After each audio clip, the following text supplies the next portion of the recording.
I believe if the international community was allowed into Gaza, and if the international media was allowed into Gaza, this war would stop, such as the horrors of what would await them in terms of what's been done to the people of Gaza. And I think Ireland is doing everything it possibly can.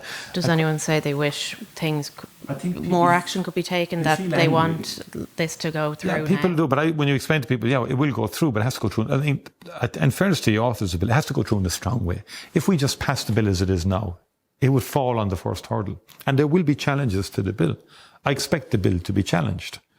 And we have to make it as robust and as strong as we possibly can to withstand challenge. Because France did a similar bill, not entirely similar, but similar enough in the context of the Western Sahara, and lost the case.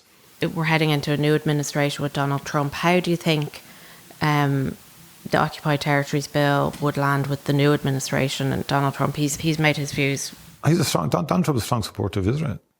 And has not been a supporter of Palestinian self-determination. So we're under no illusions there. But Ireland looks at issues like this through the prism of international humanitarian law. His view in terms of is one thing, but how he might act is something that's still open to analysis. In other words, he's quite transactional too. He wants to end wars. He has said that. That could be of benefit in the sense that he may say to Israel, enough is enough. And that may happen, we don't know. So the jury's out in terms of what next steps are. But the killing must stop.